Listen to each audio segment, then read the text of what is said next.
Hi, and welcome to Mrs. PM Reads. We are continuing in our story, The Old Man and the Sea by Ernest Hemingway. This will be video 5. It is a short story. I was going to try to drop them all at once, and I will drop them all at the same time so you have the full book. But my goodness, it's a longer short story than I thought, because this is video 5. All right, in our last video, basically, the fish is still going, and Santiago is trying to hang on, so to speak. He did catch a dolphin and intends to have that for some sustenance. And he's getting ready to rest because the sun has gone down. So that is where we pick it up. Back in the stern, he turned so that his left hand held the strain of the line across his shoulders, and he drew his knife from its sheath with his right hand. The stars were bright now, and he saw the dolphin clearly as he pushed the blade of his knife into his head and drew him out from under the stern. He put one of his feet on the fish and slit him quickly from the vent up to the tip of his lower jaw. Then he put his knife down and gutted him with his right hand, scooping him clean and pulling the gills clear. Yuck. But part of fisher person's life, right? I mean, you eat a fillet of fish, somebody's done that to the fish. He felt the maw, M-A-W, heavy and slippery in his hands, and he slid it open. There were two flying fish inside. They were fresh and hard, and he laid them side by side and dropped the guts and the gills over the stern. They sank, leaving a trail of phosphorescence in the water. The dolphin was cold and a leprous gray-white now in the starlight, and the old man skinned one side of him while he held his right foot on the fish's head. Then he turned him over and skinned the other side and cut each side off from the head down to the tail. He slid the carcass overboard and looked to see if there was any swirl in the water, but there was only the light of its slow descent. He turned then and placed the two flying fish inside the two fillets of fish, and putting his knife back in its sheath, he worked his way slowly back to the bow. His back was bent with the weight of the line across it, and he carried the fish in his right hand. Back in the bow, he laid the two fillets of fish out on the wood with the flying fish beside them. After that, he settled the line across his shoulders in a new place and held it again with his left hand resting on the gunwale. Then he leaned over the side and washed the flying fish in the water, noting the speed of the water against his hand. His hand was phosphorescent from skinning the fish, and he watched the flow of the water against it. The flow was less strong, and as he rubbed the side of his hand against the planking of the skiff, particles of phosphorus floated off and drifted slowly astern. He is tiring, or he is resting, the old man said. Now let me get through the eating of this dolphin and get some rest and a little sleep. Under the stars and with the night colder, all the time he ate half of one of the dolphin fillets and one of the flying fishes, gutted and with its head cut off. That's a lot of food in one sitting. What an excellent fish dolphin is to eat cooked, he said, and what a miserable fish raw. I will never go in a boat again without salt or limes. If I had brains, I would have splashed water on the bow all day and drying, and it would have made salt, he thought. But I did not cook the dolphin until almost sunset. Still, it was a lack of preparation, but I have chewed it all well, and I am not nauseated. That's good. The sky was clouding over to the east, and one after another, the stars he knew were gone. It looked now as though he were moving into a great canyon of clouds, and the wind had dropped. There will be bad weather in 3 or 4 days, he said, but not tonight, and not tomorrow. Rig now to get some sleep, old man, while the fish is calm and steady. He held the line tight in his right hand and then pushed his thigh against his right hand as he leaned all his weight against the wood of the bow. Then he passed the line a little lower on his shoulders and braced his left hand onto it. My right hand can hold it as long as it is braced, he thought. If it relaxes in my sleep, my left hand will wake me up as the line goes out. It is hard on the right hand, but he is used to punishment. Even if I sleep 20 minutes or half an hour, it is good. He lay forward, cramping himself against the line with all of his body, putting all his weight onto his right hand, and he was asleep. He did not dream of the lions, but instead of a vast school of porpoises that stretched for 8 or 10 miles. And it was in the time of their mating, and they would leap high into the air and return into the same hole that they had made in the water when they leaped. Then he dreamed that he was in the village on his bed, and there was a norther, and he was very cold. Maybe norther like a storm or a weather pattern that made it cold. I don't know. There was a norther, and he was very cold, and his right arm was asleep because his head had rested on it instead of a pillow. After that, he began to dream of the long yellow beach, and he saw the first of the lions come down onto it in the early dark, and then the other lions came, and he rested his chin on the wood of the bows where the ship lay anchored with the evening offshore breeze, and he waited to see if there would be more lions, and he was happy. The moon had been up for a long time, but he slept on, and the fish pulled on steadily, and the boat moved into the tunnel of clouds.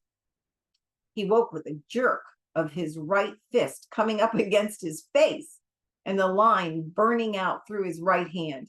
He had no feeling of his left hand, but he braked all he could with his right, and the line rushed out. Finally, his left hand found the line, and he leaned back against the line, and now it burned his back and his left hand, and his left hand was taking all the strain and cutting badly. He looked back at the coils of line, and they were feeding smoothly. Just then, the fish jumped, making a great bursting of the ocean and then a heavy fall. Then he jumped again, and the boat was going fast, although line was still racing out, and the old man was raising the strain to breaking point and raising it to breaking point again and again. He had been pulled down tight onto the bow, and his face was in the cut slice of dolphin, and he could not move. This is what we waited for, he thought. So now let us take it. Make him pay for the line, he thought. Make him pay for it. He could not see the fish's jumps, but only heard the breaking of the ocean and the heavy splash as he fell. The speed of the lines was cutting his hands badly, but he had always known this would happen, and he tried to keep the cutting across the calloused parts and not let the line slip into the palm nor cut the fingers. If the boy was here, he would wet the coils of line, he thought. Yes, if the boy were here, if the boy were here. The line went out and out and out, but it was slowing now, and he was making the fish earn each inch of it. Now he got his head up from the wood and out of the slice of fish that his cheek had crushed. Then he was on his knees, and then he rose slowly to his feet. He was seating line, but more slowly all the time. He worked back to where he could feel with his foot the coils of lines he could not see. There was plenty of line still, and now the fish had to pull the friction of all the new line through the water. Yes, he thought, and now he has jumped more than a dozen times and filled the sacks along his back with air, and he cannot go deep down to die where I cannot bring him up. He will start circling soon, and then I must work on him. I wonder what started him so suddenly. Could it have been hunger that made him desperate, or was he frightened by something in the night? Maybe he suddenly felt fear. But he was such a calm, strong fish, and he seemed so fearless and so confident. It is strange. You better be fearless and confident yourself, old man, he said. You're holding him again, but you cannot get line. But soon he has to circle. The old man held him with his left hand in his shoulder now, and stooped down and scooped up water with his right hand to get the crushed dolphin flesh off his face. He was afraid that it might nauseate him and he would vomit and lose his strength. When his face was cleaned, he was washed his right hand in the water over the side and then let it stay in the salt water while he watched the first light come before the sunrise. He's headed almost east, he thought. That means he is tired and going with the current. Soon he will have to circle. Then our true work begins.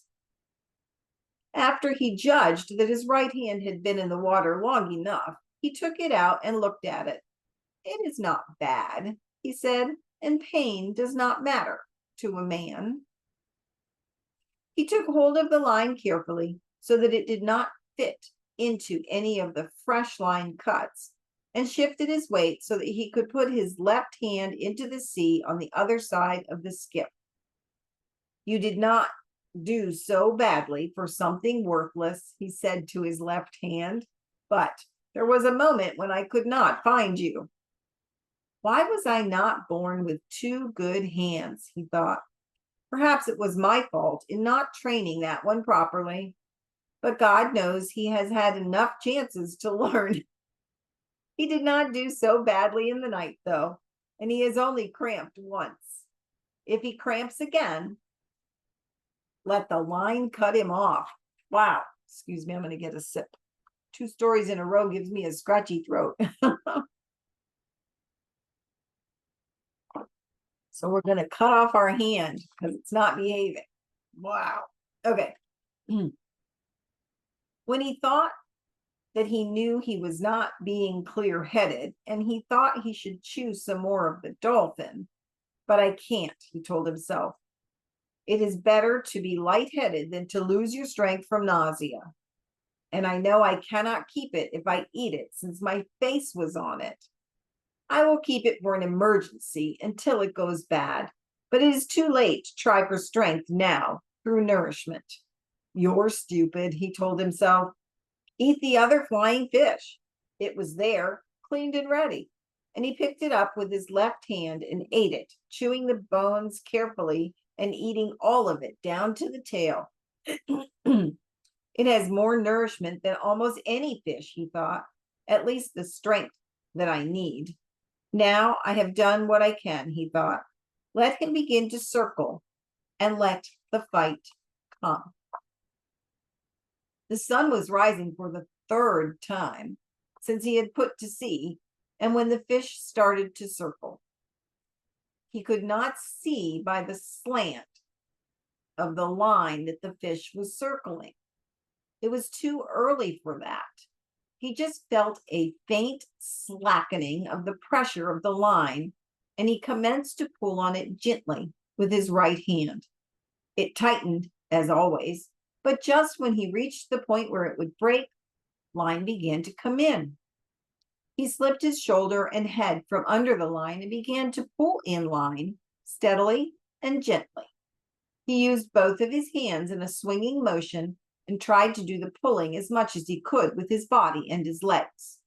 His old legs and shoulders pivoted with the swinging of the pulling. "It is a very big circle," he said, "but he is circling." Then the line would not come in any more, and he held it until he saw the drops jumping it from the sun. Then it started out, and the old man knelt down and let it go grudgingly back into the dark water. "He is making the far part of his circle now," he said. "I must hold all I can," he thought. The strain was shorten his circles each time. "Perhaps in an hour I will see him.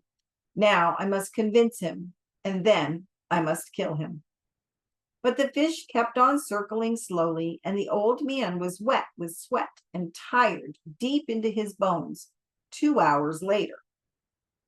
But the circles were much shorter now, and from the way the line slanted, he could tell the fish had risen slightly while he swam. For an hour, the old man had been seeing black spots before his eyes, and the sweat salted his eyes, and the salt cut over his eye and on his forehead. He was not afraid of the black spots. They were normal at the tension he was pulling on the line. Twice, though, he had felt faint and dizzy, and that had worried him. "I could not fail myself and die on a fish like this," he said, "now that I have him coming so beautifully. God, help me endure. I'll say 100 Our Fathers and 100 Hail Marys, but I cannot say them now." "Consider them said," he thought. "I'll say them later." Just then, he felt a sudden bang and jerking on the line. He held it with his two hands. It was sharp and hard feeling and heavy. "He is hitting the wire leader with his spear," he thought.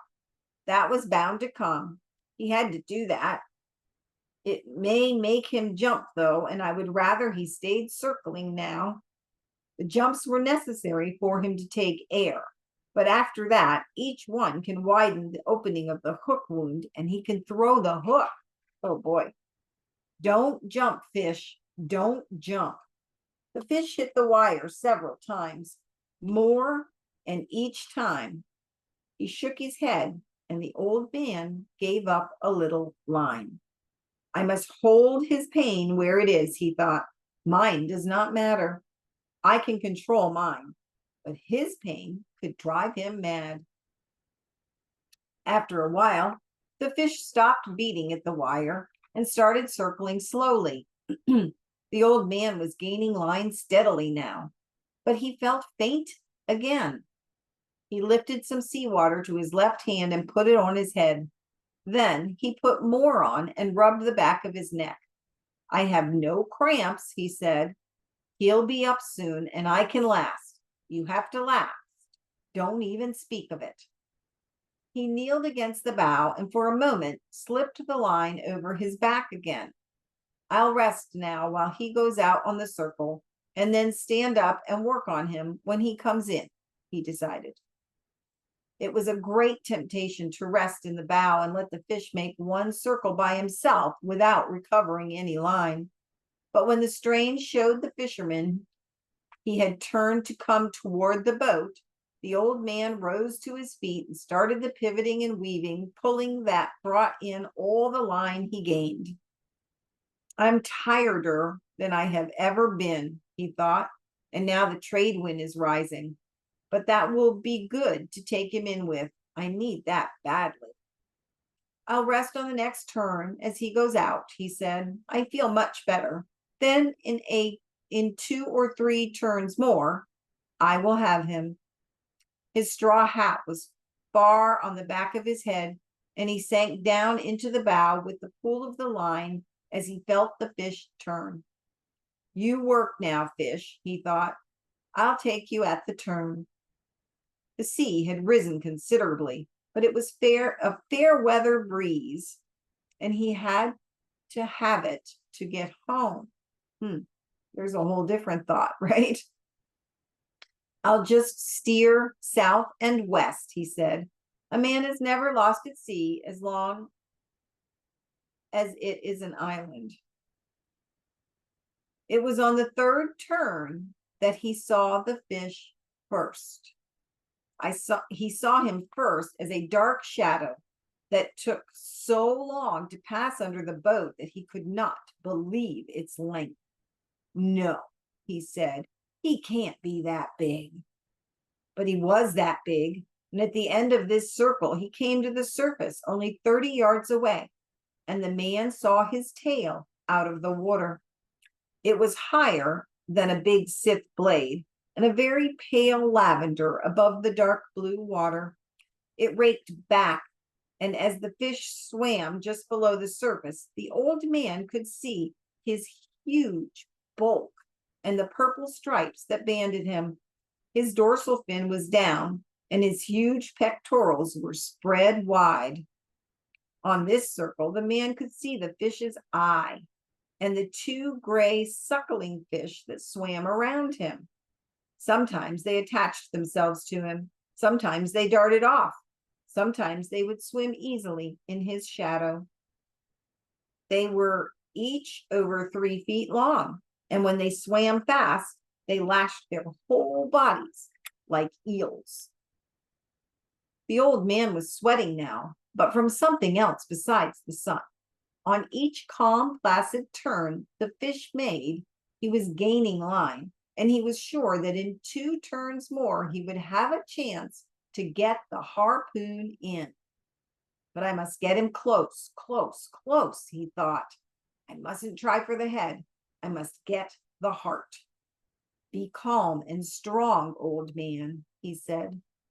On the next circle, the fish's back was out, but he was a little too far from the boat. On the next circle, he was still too far away, but he was higher out of the water, and the old man was sure that by gaining some more line, he could have him alongside. He rigged his harpoon long before its coil of light rope was in a round basket, and the end was made fast to the bit of the bow. The fish was coming in on his circle now, calm and beautiful, looking and only his great tail moving. The old man pulled on him all that he could bring him closer. For just a moment, the fish turned a little on his side. Then he straightened himself and began another circle. I moved him, the old man said. I moved him then. He felt faint again now, but he held on the great fish with all the strain that he could. I moved him, he thought. Maybe this time I can get him over. I don't think he can get him over the side of the boat. Okay, maybe that's not what he meant by over. Pull hands, he thought. Hold up legs. Last for me, head. Last for me. You never went. This time I'll pull him over. But when he put all of his efforts on, starting it well out before the fish came alongside and pulling with all his strength, the fish pulled partway over and then righted himself and swam away. Oh, he's trying to tip him upside down, maybe. Fish, the old man said, fish, you are going to have to die anyway. Do you have to kill me too? That was nothing. That way is nothing accomplished, he thought. His mouth was too dry to speak, but he could not reach for the water now. I must get him alongside this time, he thought. I am not good for many more turns. Yes, you are, he told himself. You are good forever. On the next turn, he nearly had him. But again, the fish righted himself and swam slowly away. You are killing me, fish, the old man thought, but you have a right to. Never have I seen a greater or more beautiful or a calmer or more noble thing than you, brother. Come on and kill me. I do not care who kills who. Now you are getting confused in the head, he thought. You must keep your head clear.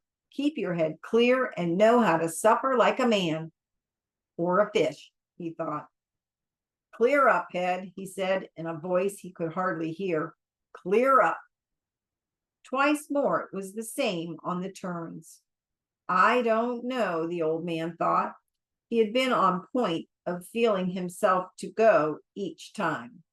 I do not know, but I will try it once more. He tried it once more, and he felt himself going when he turned the fish. The fish righted himself and swam off again slowly, with the great tail weaving in the air. I'll try it again, the old man promised, although his hands were mushy now and he could only see well in flashes. He tried it again, and it was the same. So, he thought, and he felt himself going before he started. I will try it once again. He took all his pain and what was left of his strength and his long gone pride, and he put it against the fish's agony. And the fish came over onto his side and swam gently on his side, his bill almost touching the planking of the skiff, and started to pass the boat, long, deep, wide, silver, and barred with purple, and interminable in the water. The old man dropped the line and put his foot on it, and lifted the harpoon as high as he could, and drove it down with all his strength and more strength he had just summoned into the fish's side, just behind the great chest fin that rose high in the air to the altitude of the man's chest. He felt the iron go in, and he leaned on it and drove it further, and then pushed all his weight after it. And we're going to stop there. Wow, what a chase. So now he's got the fish on its side, beside the boat, and he's harpooned it. So you'll have to come back to the next video to see what's going to happen. All right, you guys, I hope you have a wonderful day, and I will see you. I'm trying to get to my end here next time.